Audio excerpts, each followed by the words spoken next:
दोस्तों आज के इस वीडियो में हम लोग जिस तरीके का इस्तेमाल करने जा रहे हैं उससे आपका कंप्यूटर काफ़ी हद तक तेज हो सकता है। यानी कि आपका अगर लेग वगैरह करता है, अगर आपका पीसी स्लो हो चुका है तो आपको ये तरीका जरूर से आजमाना चाहिए ताकि आपका कंप्यूटर फ्रेश तरीके से चल सके और स्मूथ तरीके से चल सके, जिससे आपका कंप्यूटर चाहे विंडोज 7 हो चाहे विंडोज 10 हो काफ़ी हद तक स्पीड हो जाएगा, यानी कि काफ़ी फास्ट तरीके से वर्क करने लगेगा।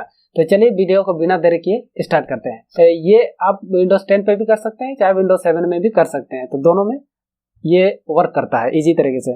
तो सबसे पहले आपको उसके लिए कुछ कमांड टाइप करना होगा। तो चलिए हम लोग सबसे पहले स्टार्ट बटन पे आते हैं और यहाँ पे जो सर्च ऑप्शन आपको दिख रहा है यहाँ पे आपको रन टाइप करना है, RUN रन टाइप कर देना है। उसके बाद इंटर बटन प्रेस कर देना है, ठीक है।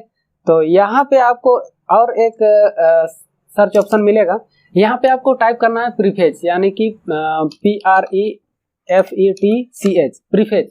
इसको आप टाइप कीजिएगा, उसके बाद सिंपली इंटर बटन प्रेस कर देना है। उसके बाद आपको इस तरह से जो ओपन हो जाएगा डायलॉग बॉक्स, इसमें आपका ढेर सारा डंप फाइल सब रहता है, तो इसको हमें डिलीट करना है। लेकिन डिलीट करने से पहले हम लोग बाकी कमांड को भी कर लेते हैं और एक साथ हम लोग डिलीट करेंगे सभी चीज़ों को। तो ये हो गया पहला प्रीफेच।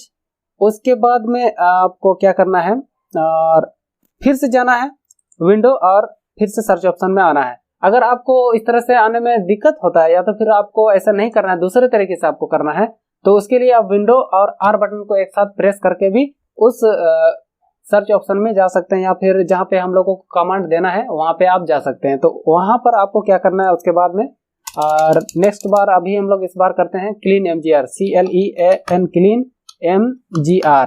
क्लीन MGR टाइप करने के बाद आपको क्या करना है, सिंपली इंटर करना है। उसके बाद ये C ड्राइव का आता है, तो यहाँ पे आपको ओके का बटन मिलता है, तो ओके आप कर लीजिएगा। उसके बाद आपको इस तरह का डायलॉग बॉक्स नजर आता है और आपको क्या करना है कि यहाँ पे आप ध्यान दीजिएगा, ये क्लीन अप करने के लिए होता है। तो इसमें भी डंप फाइल को ही क्लीन अप किया जाता है। तो इसमें लेफ्ट साइड में आप यहाँ पे देख सकते हैं कि कुछ कुछ ऑप्शन में टिक मार्क नहीं किया हुआ है, तो सारे ऑप्शन को हमें टिक मार्क कर देना है। तो यहाँ पे और नीचे तरफ में और भी हैं, तो उसको आपको यहाँ स्क्रॉल बार आपको नजर आ रहा होगा, इससे माउस को आपको होल्ड करके नीचे करना है। उसके बाद बारी बारी से सबको सेलेक्ट करना है। ये सारा कुछ टेम्पररी और जो बेकार फाइल सब होता है वही सब यहाँ पे लिस्टेड रहता है। तो इसको हमें सबको बारी बारी से टिक मार्क करना है, एक भी नहीं छोड़ना है, सबको हमें टिक मार्क कर लेना है। तो इस तरह से आप देख सकते हैं कि ये सारा टिक मार्क हो चुका है। अब हमें यहाँ से क्लीन अप करना है और क्लीन अप सिस्टम करना है, तो उसके लिए हमें सबसे पहले बस ओके बटन को प्रेस कर देना है और ये डिलीट का ऑप्शन आ जाएगा और आपको सिंपली यहाँ पे डिलीट बटन पे प्रेस कर देना है। डिलीट फाइल को जैसे ही आप प्रेस करते हैं तो थोड़ा देर आपको वेट करना है और ये प्रोसेसिंग लेना चालू कर देगा।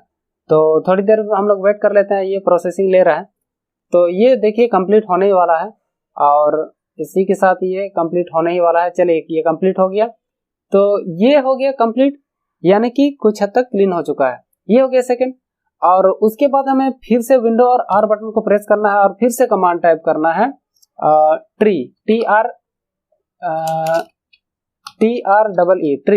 ट्री को जैसे ही कमांड टाइप करने के बाद आप इंटर करते हैं तो बहुत तेजी से ये क्लीन अप करता है। तो थोड़ी देर के लिए, कुछ सेकंड के लिए ही आपका ये स्क्रीन पे आता है, तो उसको आप गौर कीजिएगा। तो इस तरह से थोड़ी देर के लिए आया और ये क्लीन हो गया और ये काफी फास्ट वर्क करता है। तो ठीक है, और नेक्स्ट हम लोग क्या करेंगे, प्रीफेज हो गया, ट्री हो गया। अब हम लोग कुछ एक्स्ट्रा हम लोग कमांड को टाइप करेंगे, जैसे कि विंडो R में फिर से हम लोग जाते हैं और यहाँ पे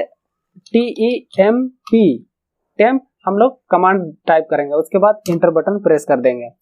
उसके बाद यहाँ आप देख सकते हैं कि कंटिन्यू का ऑप्शन आ रहा है, कंटिन्यू पे हम लोग क्लिक कर देते हैं। कंटिन्यू पे क्लिक करने के बाद यहाँ भी डंप फाइल्स है ढेर सारे, तो इसको भी हम लोग इस साइड में कर लेते हैं। इसको भी हम लोगों को डिलीट करना है, तो डिलीट करने का काम हम लोग बाद में करेंगे, ठीक है। और फिर से हमें विंडो R प्रेस करना है और फिर से हमें इस बार recent RECENT recent command type करना है। उसके बाद इंटर बटन प्रेस कर देना है और यहाँ भी आप देख सकते हैं कि ढेर सारा फालतू फाइल पड़ा हुआ है, तो इसको भी हम लोग को डिलीट करना पड़ेगा। तो इसको भी हम लोग साइड कर लेते हैं। तो तीन टैब हो गया, 1 2 3, ये 3 डायलॉग बॉक्स हमारा हो गया है। तीनों को हम लोगों को डिलीट करना है। उसके बाद हम लोग फिर से कमांड को टाइप करेंगे, यहाँ पे फिर से लिखेंगे temp, उसके बाद फिर से देंगे %। तो ये कमांड आपको टाइप करने के बाद फिर से एंटर बटन प्रेस करना है। और यहाँ भी आप देख सकते हैं कुछ कुछ डम फाइल सब है, तो ये भी हम लोग इसको भी डिलीट करेंगे। अब हम लोगों को क्या करना है, बारी बारी से इसको डिलीट करते हैं।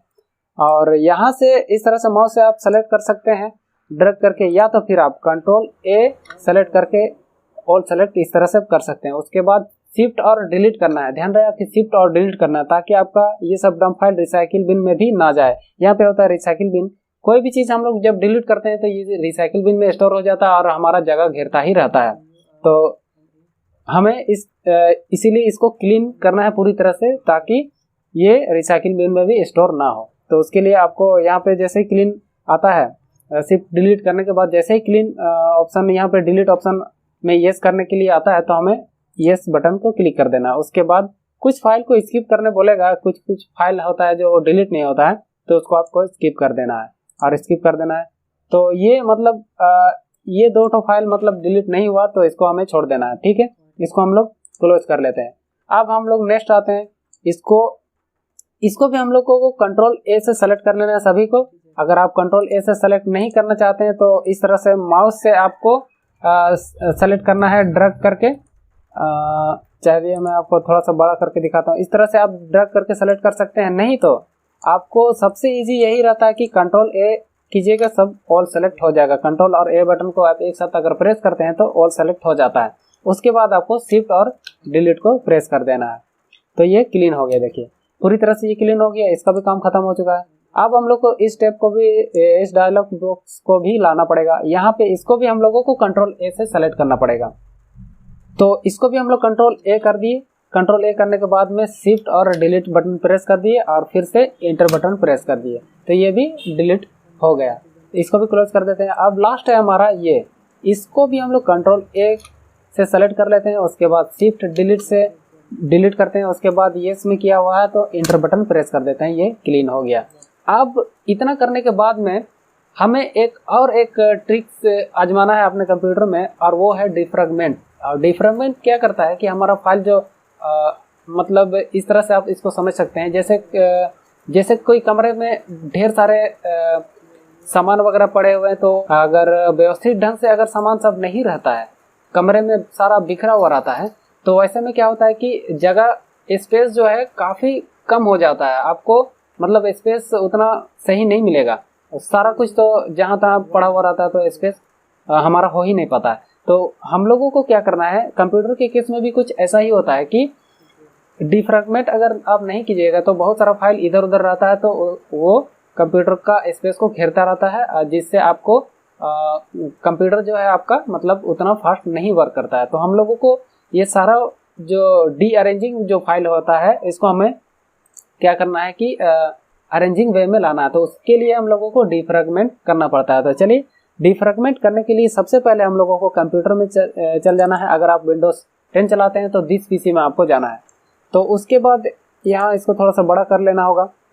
उसके बाद यहाँ पे आपको क्या करना है, सी ड्राइव में जाना है। सी ड्राइव में एक बार क्लिक कीजिएगा, उसके बाद इसका राइट क्लिक कीजिएगा इसके ऊपर में, और यहाँ पे आपको नीचे में एक प्रॉपर्टीज का ऑप्शन शो होता है। तो प्रॉपर्टीज में क्लिक करने के बाद में आपको यहाँ टूल्स का एक टैब नजर आने लगेगा। तो टूल्स के टैब में जैसे ही आप क्लिक कीजिएगा तो यहाँ पे आपको डिफ्रैगमेंट मिल जाएगा। ये विंडोज 10 में भी इसी तरह से इसी टूल के टैब में ही डिफ्रैगमेंट का ऑप्शन कहीं पे आपको लिखा हुआ नजर जरूर से आ जाएगा। तो उसके बाद हम लोग डिफ्रैगमेंट नाउ में क्लिक करते हैं, और यहाँ पे आप सारा देख सकते हैं कि लिस्टेड सारा लिस्ट दिया हुआ है। यहाँ सी ड्राइव, बी ड्राइव और बाकी दूसरे बहुत सारे ड्राइव दिए हुए हैं।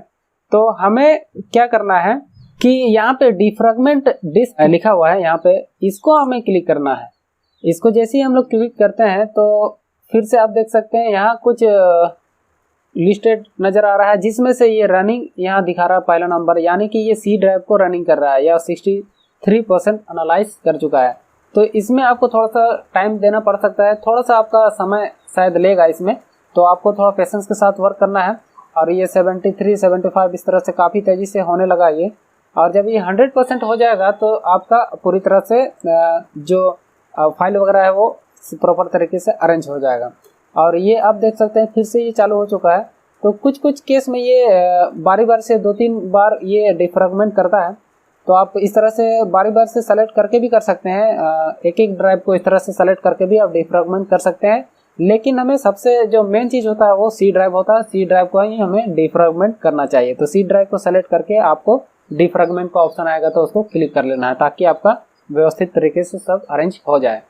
तो इतना अगर आप करते हैं अपने कंप्यूटर में, इतनी चीज़ें अगर आप अप्लाई करते हैं तो आपका कंप्यूटर प्रॉपर तरीके से वर्क करने लगेगा और 100% ये काम करता है, चाहे विंडोज 7 हो चाहे विंडोज 10 हो।